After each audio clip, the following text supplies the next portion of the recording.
Welcome to the Audio Inc. Radio podcast, featuring interviews with the biggest names in rock and metal, hosted by Anne Erickson. Get inked. Visit Facebook.com/Audio Inc. Radio, Twitter.com/Audio Inc. Radio, and AudioIncRadio.com for more ink.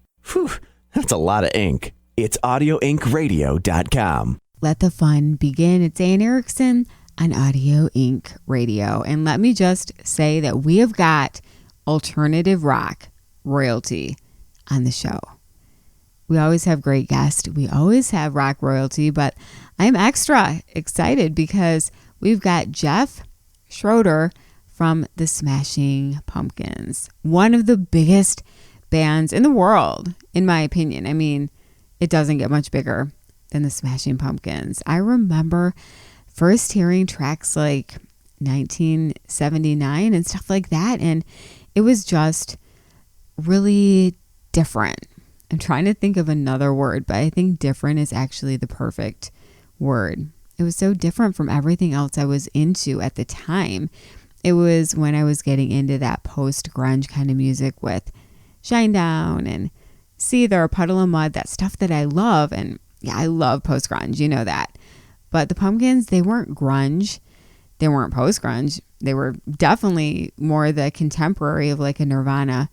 But they did not sound anything like just a grunge band. They had their own kind of shoegaze and just a bunch of different sounds. And it was genius. It was totally genius.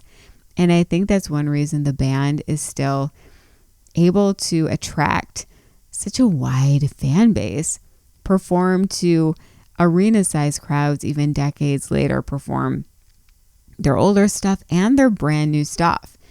When it comes to bands that are making a lot of great music, I mean, the Pumpkins are right up there. Decades later, they're still creative and they're still making brand new stuff, and tons of it too. I mean, tons of new music all the time. There's no denying that Billy Corgan, I think it doesn't get any better than his creative vision. And he's someone who never falters from what he wants. He knows what he wants. He knows the sound, the style. He knows exactly what he wants his artistic vision to look and sound like. And he doesn't settle for any less. And I feel like that's the definition of a true artist.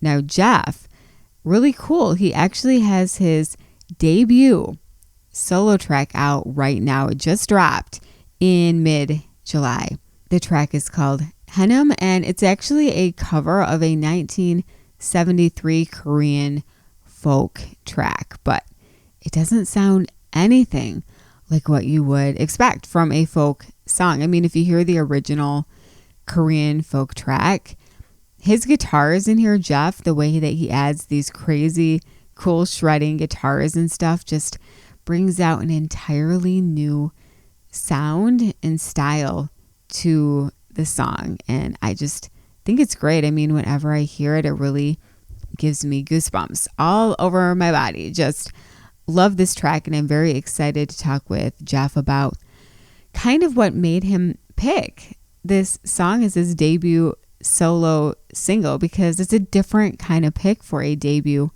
solo track, and his new music on the way. Gonna find out. I hope that he's working on more than just one song. I hope it's an EP or full record. And then we will also talk about the Pumpkins, because hey, we've got to talk about the Smashing Pumpkins. They've got 2 festival dates on the way, and they're working on new music. They're working on a huge record from what I hear. Tons of songs. I mean, I think it's actually their most ambitious album yet. Yeah, I'm very excited to talk with Jeff about all of it, and we're going to do it in just a sec. By the way, if you don't subscribe to the podcast yet, why not? I want to know what is stopping you. It's free and it's fun, and you are breaking my heart, as I always like to say. So go ahead and do it right now. Just search Anne Erickson wherever you rock out to podcast. Hit subscribe and you'll be instantly notified of the next big show. The show features the biggest names in rock and metal music. Plus, we talk about music. Some shows are just music commentary, talking about the state of music or music history, talking about life. It's basically a chance to hang out with me on a weekly basis and a chance for me to hang out with you and just have fun. That's what it's all about. It is all about music and all about having fun. Go ahead and do that. And if you're on Apple, please leave a 5-star review. I appreciate all of the amazing support. Link up with me online. I'm online pretty much all the time. I'm very friendly. I would love to chat with you. Let me know if you have an idea for a guest or a hot topic. Just search Anne Erickson on Facebook and my page will pop up. You can also head to itsmeanne.com. That's itsmeanne.com. itsmeanne.com to link up on my personal Facebook, Twitter, and Snapchat at Anne Erickson, Instagram and TikTok at Erickson Anne, but it is all up there at itsmeanne.com, the easiest way to get in touch. And check out my band Upon Wings at uponwings.com. Female-led metal music. Don't want to say what bands we're often compared to because I think that we have our own unique sound, but check that out, uponwings.com. New music on the way, and check out our latest Eternal Way featuring Ralph Scheepers of German metal bands Primal Fear and Gamma Ray. All right, let's do it. Great chat right now with Jeff from the Smashing Pumpkins. Hi, this is Jeff Schroeder from the Smashing Pumpkins, and you're listening to Audio Inc. Radio with Anne Erickson. Well, of course, first of all, congrats on your new single, which is amazing, and I think it's a really just cool track to release as your debut song. So what made you want to cover this song and kind of make it your own? It's kind of going back into deep COVID headspace, now that we're coming out of it. I was, sitting there thinking of things to do, creative things to do during COVID, and one of the things was maybe it might be fun to record some covers and whatnot, as many people were doing at the time. And so that was one song that, after a couple of days of thinking, came into my head. But then when I really started thinking about it, I realized it symbolized even so much more to me. And so I was like, okay, I'm not going to just do a quick cover and put it on YouTube or something. I really want to take this a little more seriously. And when I heard the song, I really, it's a quiet kind of folky song, very 70s. And I think it's pretty jarring when you hear my version's quite different. But I think within the DNA of even the original version, there's this other version. So I really thought, that'd be so cool to be able to do a fully blown out, fuzzed out version. And it just kind of took on a life of its own after a while. And it's one of those things where I didn't really plan it out too much. I kind of was just more in the moment. And then as I delved deeper and deeper into the space that the song, just the very basic space that the chords and the melody create, I realized wow, there's all this beautiful and amazing sonic territory to explore, and just kind of let my creative self and mind go in there. And a few days later it was done. Yeah, well, I love the guitars on there, and as you mentioned, I think it really kind of transformed a folk song into something really different. So tell me, when you first heard this song, did you envision it in a totally different space, kind of like what you created? No, in fact, I really just liked the song, and I was just a fan of that song, and listened to it for years, just going it's just such a beautiful song, and it has such an interesting feeling that it's really, the lyrics are sung in Korean, but they are generally about going out into the countryside and getting a certain type of rejuvenation and healing. And so I thought that was an appropriate subject matter for the time we were coming out of. So I just kind of enjoyed this song as it was, just kind of like, oh, it's this beautiful thing. And there's a concept in Korean culture called Han, H-A-N, and it's maybe like a collective feeling that, you know, people of Korean descent and even here in the diaspora also feel. And I wouldn't say it's sadness, but it's there have been some artists and musicians who have kind of likened it to the Korean version of the blues. And it's something that's like a feeling, a sentiment that is kind of intertwined within Korean cultural expression, just like, you know, there are blues elements in African American culture that aren't necessarily blues music, you know. So and I really feel like the melody of this song has that. Even though it's kind of a major key type of thing, it still has this heaviness to it, which I think that even though it's a very bright, pretty song, it gives it a deeper type of feeling. So that's what I always really loved about it. How much did your Korean roots inspire you to do it? Well, I think my attachment to the song really had to do with that. And, you know, there's something very kind of interesting that seems to be going on amongst, say, people of my generation and even younger, especially for Korean Americans, that I think the way our experience of Korean culture is much different than people living in Korea. You know, I think people in Korea right now they're kind of on a new frontier of their own time and space within cultural expression. And obviously the film industry there is booming, the electronics industry there is booming, and K-pop, and, you know, it's a very wonderful time for them. So I think the nostalgia for the past and kind of situated isn't the same as it is for people in maybe like in the U.S., where we're like, what is our relationship to this time and our parents' culture and this history and that kind of got us here. And so I think it had all those things really had a lot to do with why I'm so attached to that song, and thinking also, what is my relationship to my own personal Koreanness, because it's something that's not, you know, being of mixed heritage, it's even a little more complicated, because it's always a question of like, how much ownership could I take of that identity? And of course there are always within culture and politics gatekeepers of people who want to tell you, but when you kind of make the move within to the spiritual realm of things, you realize like, well, it's up to me to decide really what my relationship's going to be. And music and art and film have had such a big impact on me, and it's really a lot of how I experience and understand the cultures through those kind of artistic expressions. So so it definitely had a lot to do so it had a lot to do with that in that way. Do you plan to release more solo music or maybe even a full record?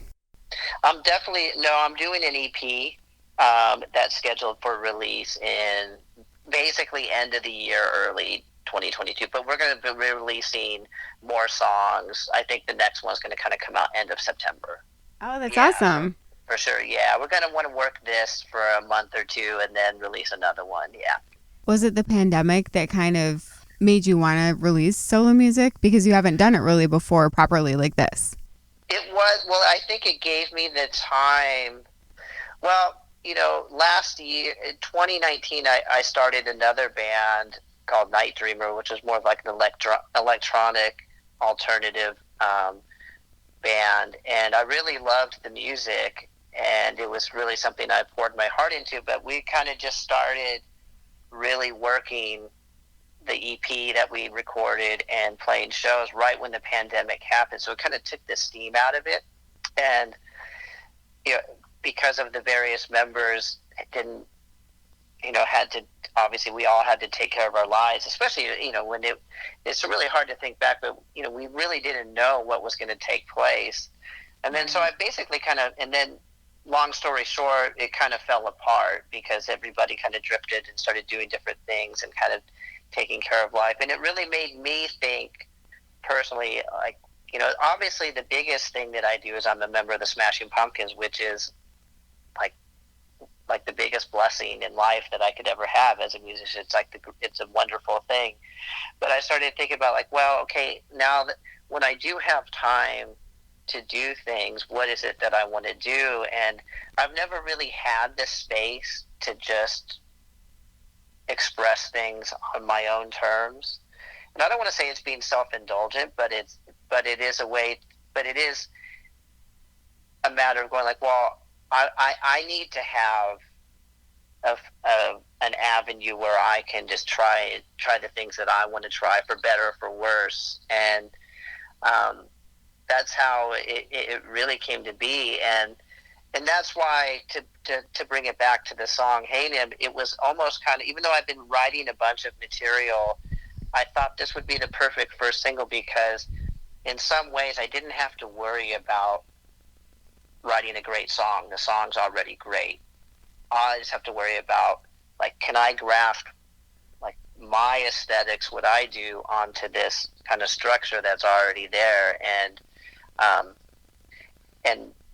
the kind of, like I said, the cultural stimulus, it really puts me back to, like, who I am, like, as a person, half Korean, you know, half Western, taking a song and doing this type of hybrid thing to something that has, in some ways, like a very, like, traditional Korean melody, but with completely different set of aesthetics on top of it. I felt like it was a really symbolic type of thing to do in that way. So you mentioned, of course, that you are also in a little band called the Smashing Pumpkins. Yeah. Yeah, so tell me, how has being a member of the Pumpkins influenced you as a musician? It's radical to a certain extent, because I get to play all the time with, you know, three legends, you know, and Billy, James, and Jimmy Chamberlin. And then even our bass player, Jack Bates, is the son of Peter Hook from New Order and Joy Division, and he brings that element into the band as well. And so there's just this rich musical legacy, and everybody is so creative and has such great ideas. And you know, Billy is an amazing songwriter and producer and guitar player, and so for me, when I joined the band 14 years ago, and I had, of course, recorded and put out records with bands I had, but not at this level. You know, I was able to go into a situation, I'm like, wow, like, they worked with Butch Vig and Alan Moulder and Flood, and those guys worked with Brian Eno and Daniel Lanois and U2 and Depeche Mode, and this whole rich legacy of really the best music, and getting to learn how to make real records in studios from people that are some of the best that have ever done it. It's I can't express enough how much it changed me as a musician, you know. And being able to play on stage every night with a drummer like Jimmy Chamberlin, who, if you can just barely keep up with the guy, you're going to improve as a musician, because he's leading the charge and is just one of the most insane musicians I've ever had the chance to, you know, not only watch and see, but then be able to play with. It's really cool. What was that experience like back when James and Jimmy rejoined the band? And what was it like, you know, having them back and having that musical chemistry? Well, you know, it's interesting, because when I joined the band, Jimmy was in the band. And so I played 3 years with me and Jimmy and Billy and Ginger Pooley, who played bass. And that was the band. And then Jimmy left and Ginger left, and then it was just Billy and I, and then we got Mike Byrne and Nicole Fiorentino, and that was the band for 4 years. But then there was a few other weird iterations. I don't know if you remember, at one point we did a short tour with Brad Wilk from Rage Against the Machine and Mark Sturmer from The Killers as a rhythm section, and that was really cool. But sometime right after that, Jimmy came back for the tour, a tour that we did, and Jack was playing bass. So basically, the four of us, as me, Billy, Jimmy, and Jack, did a whole couple tours, and then James came back. So it actually wasn't that strange because we had already been playing together, if that makes any sense. Yeah, yeah. It really wasn't that strange. It was actually quite easy. And just I would like to say, because it does come up every so often, is that, and of course, the natural thing to think is like, well, this guy's coming back to take his job back. Did that feel threatening to you? But there was complete transparency the whole time. And so from the second Billy was like, hey, there's been, James has kind of reached out and we're talking, but he's like, if he rejoins the band, you're going to stay in the band. So it was never a threatening situation in that way. And then on top of that, like, James has been incredible to me, and I would say that over the years, I consider him a good friend, and that we, of course I have had a long relationship with Billy and Jimmy, but even with James, like, we just, talk on the phone about nothing related to the band and go get dinner and things like that. So it's been a really, really wonderful experience.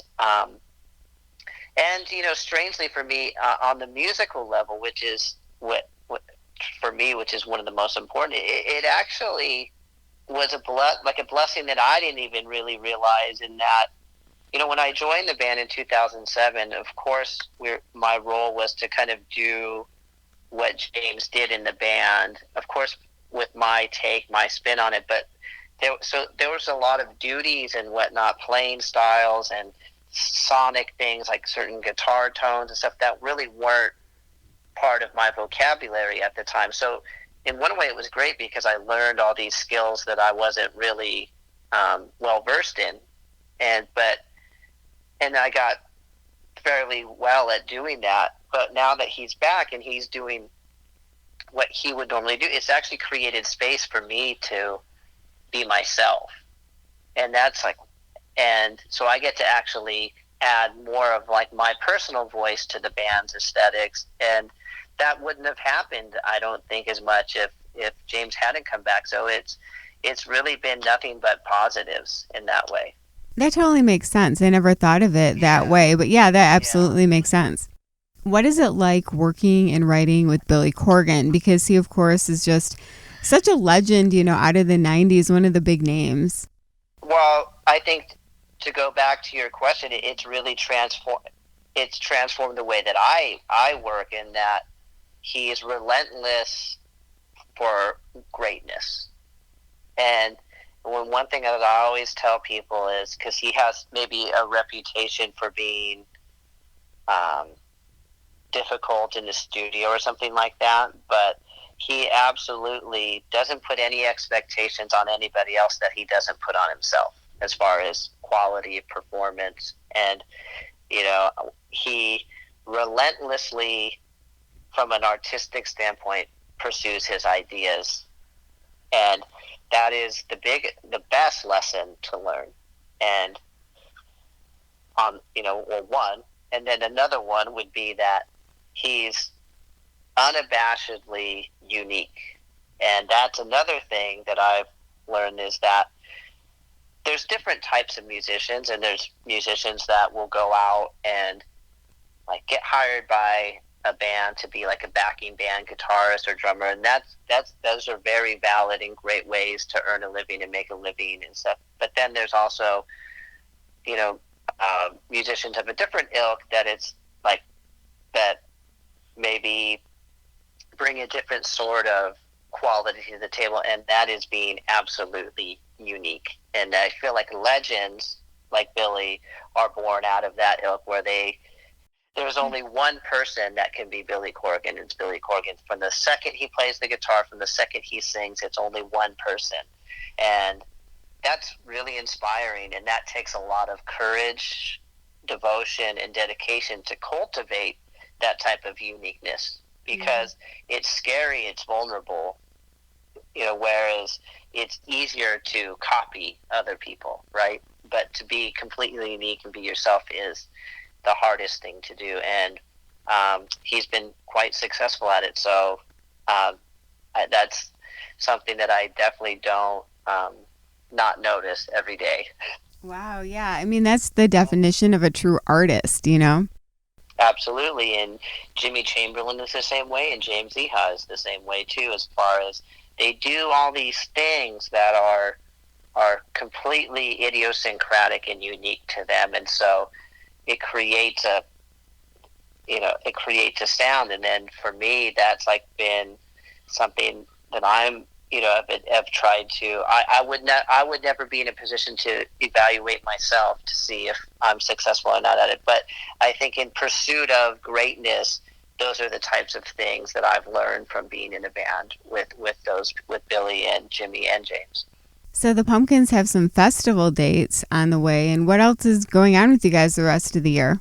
Well, we are in the midst of working on, besides those two festivals, which we're super excited to do, and we've been talking about the set list, and all of us are like, oh, I gotta go and kind of brush up on what we're gonna play. But beyond that, we're about in the halfway through working on another big album, which is basically a sequel to Melancholy and Machina. So it's the third in like a trilogy of more of a concept-based album. And this one is 33 songs, and we've been working, for a long, almost basically the whole year on it. But we're like in the middle of like kind of real tracking and stuff right now. And but still working. James and I are working out here in LA, and Billy's working. Drums are basically done, so Jimmy's done his part, but Billy's working in Chicago, and I'm out here in LA, and James is in LA, and so we're plowing through it. So and that'll probably take most of the rest of the year, because it's a big, sprawling thing. But it's been very challenging to work on a piece that big, because even like for me as a guitar player, like usually you're like, oh, I have, we're always kind of working on things, and you have a bunch of ideas to try on these new tracks, and then after like 4 songs, you're like, okay, I got to come up with some other stuff, and so then you work hard, and then you like get through the first 11 songs, and you're like, oh, wait a second, that's only the first act. I got 2 more acts to go. So it's you really got to dig in deep. You got to dig in deep to your soul to find out like what is in there. What's this song calling for? How can I listen to this song differently than I listened to the last one? And it really pushes you artistically. And some days it's hard, and I fail, and then you come back the next day and try again, and it's rewarding when you go, wow, yesterday sucked, and today is actually quite good on the same song. So right. It can be fun. Yeah, it can be fun. 33 songs? That is amazing. Yeah. Going to be epic for sure. That's when you ask me what it's like to be in the Smashing Pumpkins. It's that's what it's like. It's like we're a band that did a 20-song album and now a 33-song album. In an age when people say it's crazy to do albums, right? But it's fun.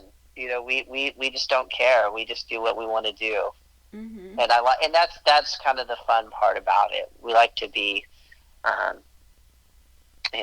we like to do what we want to do, and that's great. So you joined the Pumpkins, of course, after the 90s, but you were still around and kind of in touch with what was going on in the music scene when kind of hair metal died off and alternative music like the Pumpkins came in. And I'm wondering, what was that period like for you, looking back to that time? Because I think it was a really exciting time. Well, it was, I started high school in 1988. And I graduated in 1992. So you could imagine, I was right. So basically that very formative time of my youth, and I was seriously playing the guitar, was from that. I very much experienced that transition. It's funny because I remember the first day of high school when I was a freshman, walking on campus and being in Southern California and looking around and going like, holy smokes, there are so many Guns N' Roses t-shirts, because Guns N' Roses, so, that summer of '88, Sweet Child of Mine had exploded on MTV and the radio, and so it was like Guns N' Roses crazy, but by the time I graduated, the musical landscape had completely shifted in terms of rock, and it was all the bands that we all know now: Nirvana, Pearl Jam, Smashing Pumpkins, Soundgarden, Alice in Chains, and stuff. So I really did, but it was interesting because I turned 16 in 1990, and so that like the Sunset Strip was still kind of going on. So I would go up with friends of mine, because we were all into guitar, and there was so many great guitar players in these hard rock metal bands. So we would go up to the Strip to watch bands. So I got to see a little bit of that excitement and what it was like. And it was crazy because these bands would be club bands, but they would put on like arena-like shows even in the club. Oh wow, yeah. yeah. But then it was just such a cultural shift. And what was great is the kind of communities based around alternative music, because just friends that we were turning each other on to bands. But it wasn't just bands; it was then authors and filmmakers and stuff that were kind of associated with that kind of emerging alternative culture, especially through bands like Sonic Youth, which I was a big fan of. You would, like, if you took the deep dive into Sonic Youth, you got introduced to all types of artists and types of art and artists from a whole legacy of kind of experimentalism and avant-gardism. And so it was just a really wonderful time. And it was great because there was like a full spectrum of art too. There were bands that did get swiped up by major labels and were making these magnificent, highly produced records like the Smashing Pumpkins.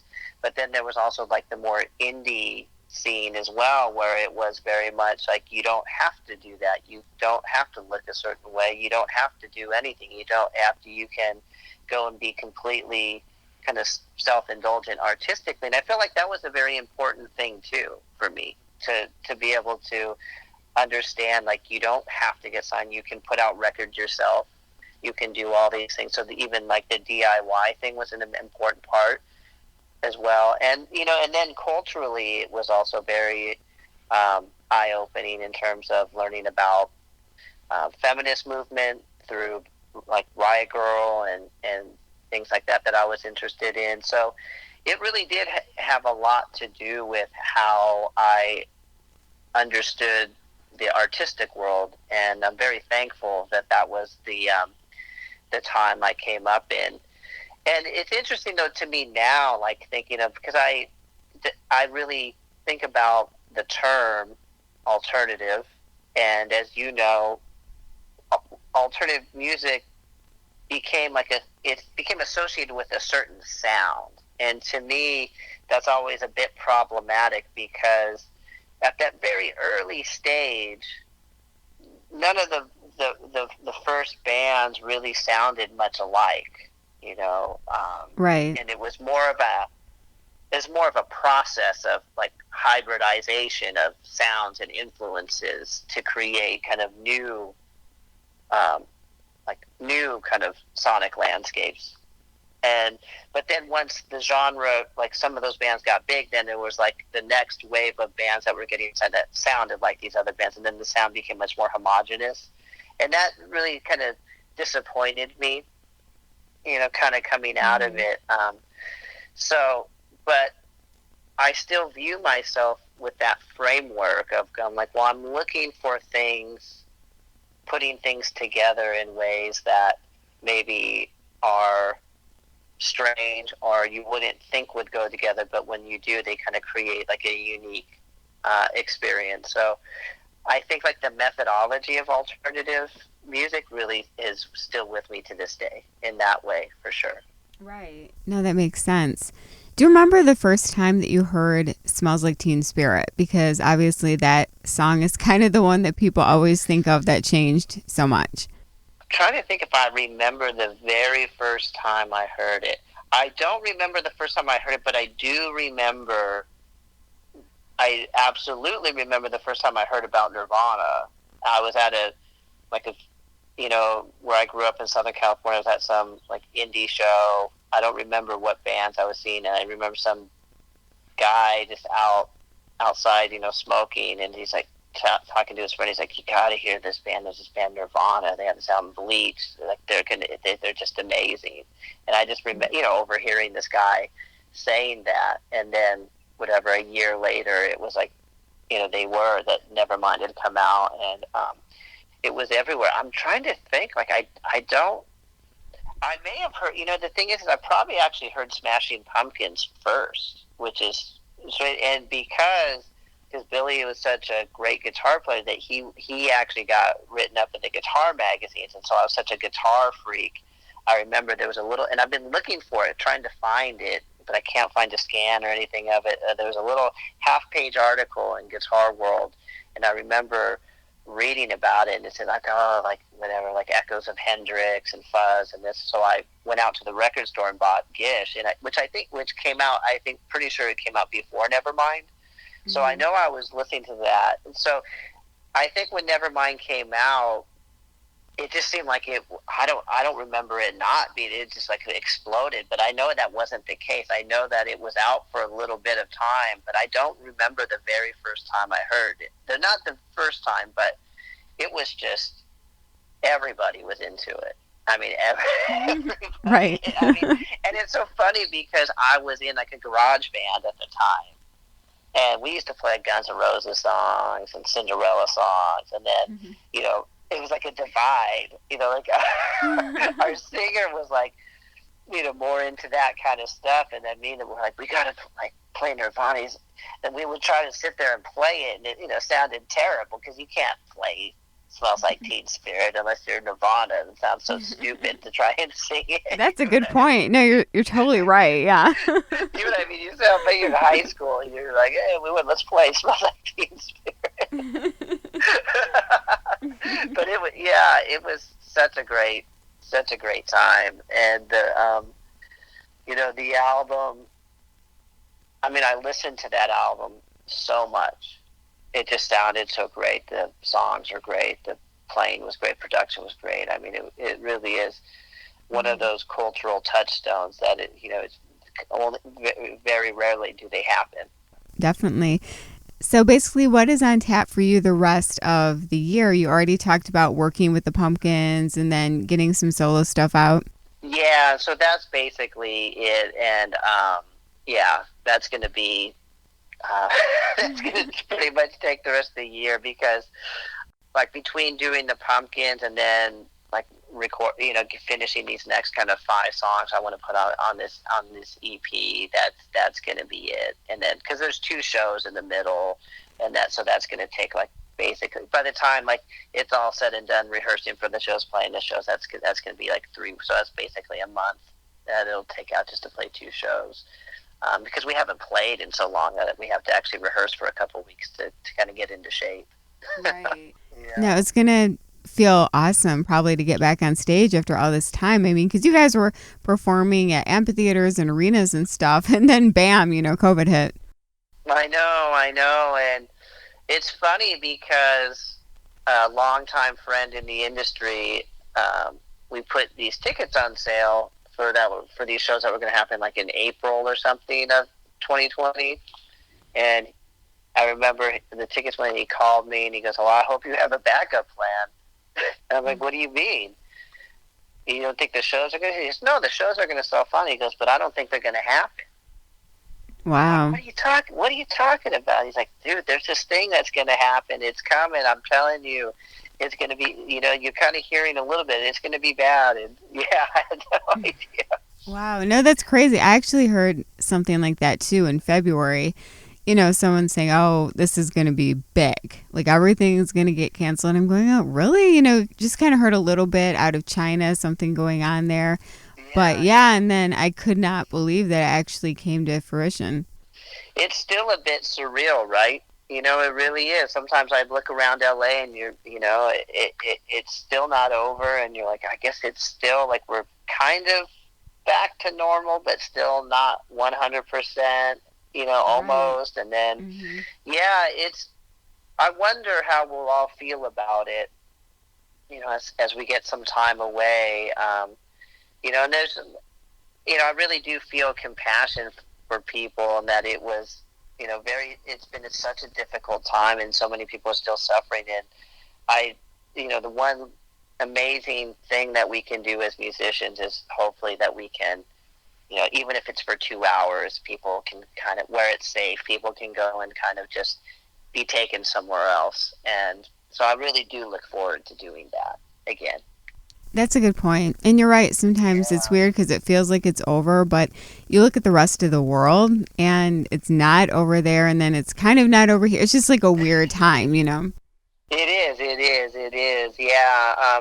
Because actually another thing that I'm meant to do is I'm actually doing some music for a big, massive art installation up in Toronto with this artist Krista Kim, that we collaborated on some stuff during the pandemic, and hopefully I can get up there, because technically I still can't fly into Toronto without quarantining and all, even though I've been vaccinated, but they're not quite open yet, and so they keep on changing the date of this installation thing, because the city of Toronto is sponsoring it, but they're like, oh, we don't, we're going to have it in August, or we're going to have it end of September. And yeah, it's interesting. It makes it hard still for a band even like us. We can't really make people like, oh, are you going to do this and do that? We're like, yeah, but you have to understand, like, for a band like the Smashing Pumpkins, we have to be able to go, when we go on tour, we ideally want to go everywhere. Right, definitely. To make it make financial sense, you want to go, of course, to the U.S., but we want to go to South America and Europe and Asia and Australia and New Zealand, and we want to go everywhere that we can go. But there's a lot of those places that we can't go right now, so it's hard to make long-term plans. I totally agree. And actually, I'm near Detroit, so I totally understand the whole Canada border thing. Every month we look and we wait, can we cross the border this month? And they keep kind of changing it and stuff. Yeah. No, it's pretty wild, right? When you really think about it.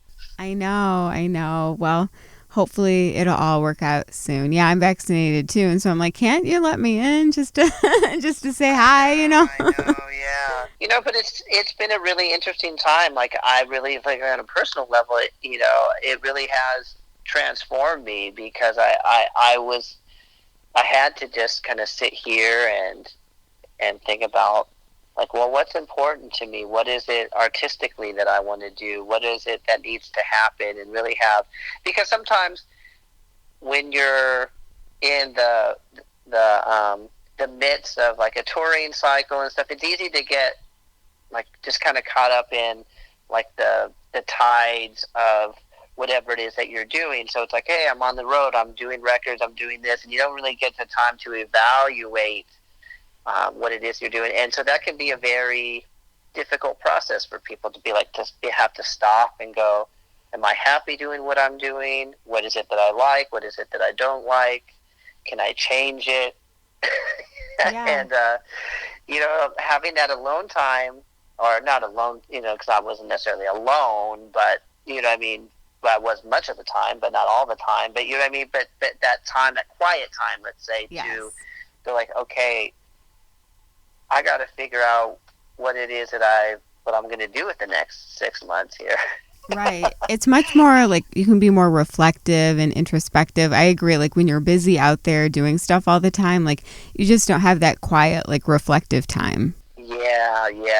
So and that's been an interesting thing, is as much as I'm ready to go out and play and do, I kind of started enjoying a little, like, I would say, like, I've started to enjoy the slower pace, Yeah. and being and being able to do things like walk my dog like 3 times a day and 4 times a day, and go out and take a break from recording or playing and go out and work in the garden for a little bit.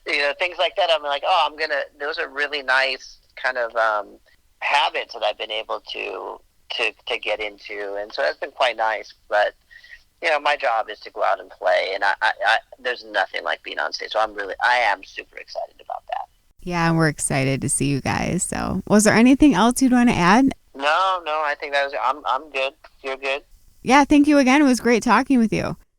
Thank you so much. Awesome. And congrats on the single. I love it, and I cannot wait to hear the rest. Okay, great. Thank you so much. I truly appreciate that.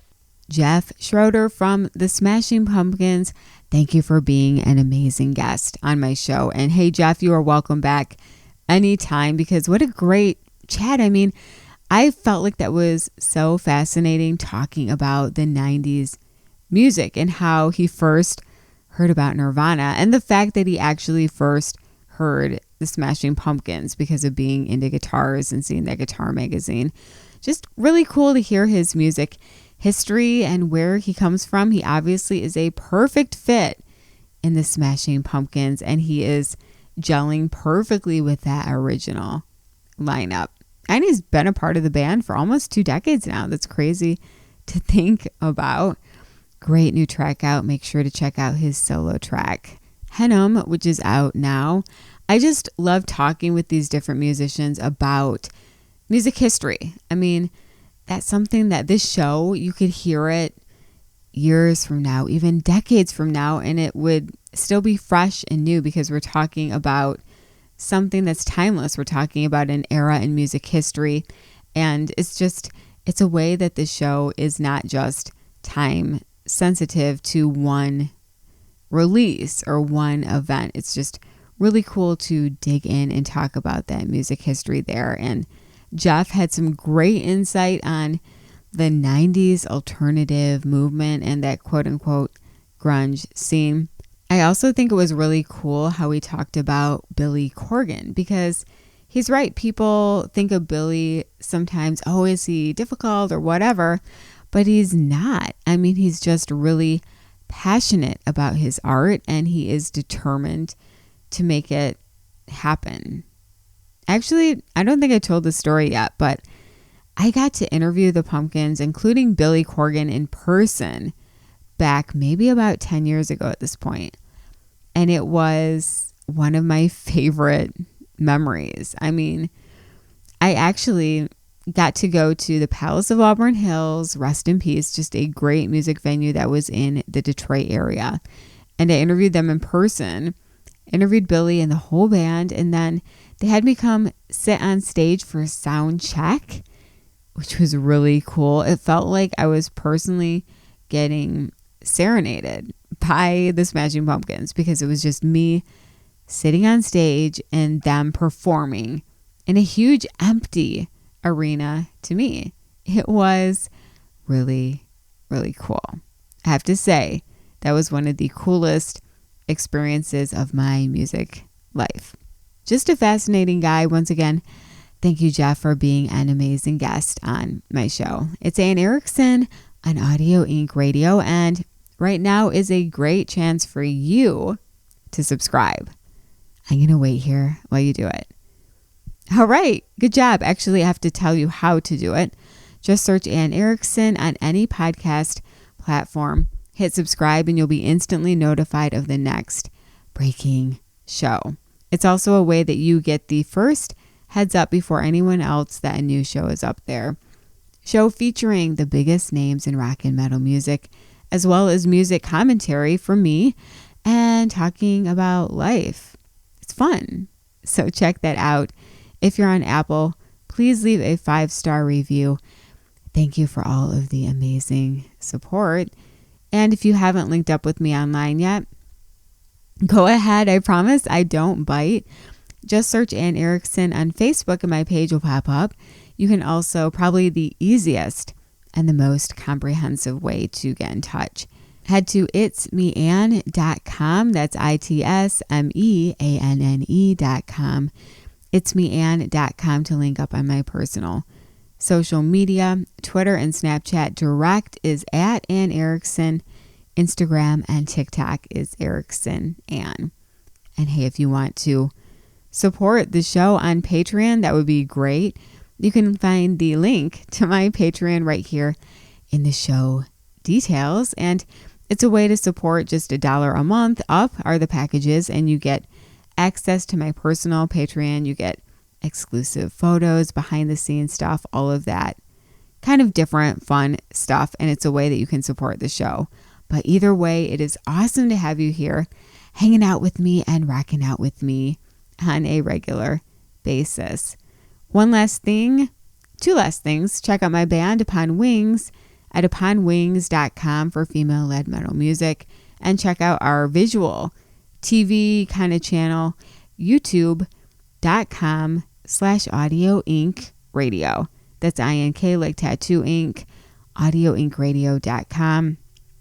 youtube.com/Audio Inc. Radio for visual interviews with rock and metal musicians. Another fun way to connect. Wow, as always, that was fast and very fun. You rock. Thank you for being a part of this show and for making it such a wonderful just thing. Without you, none of it would be possible. There would be no show. So you rock.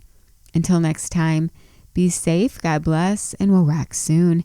Say Anne Erickson on Audio Inc. Radio. It's Audio Inc. with Anne. Thanks for listening to another episode of the Audio Inc. Radio podcast. Subscribe to our channel so you never miss an episode. Get inked online at audioinkradio.com. I'm Anne Erickson for the Audio Inc. Radio podcast.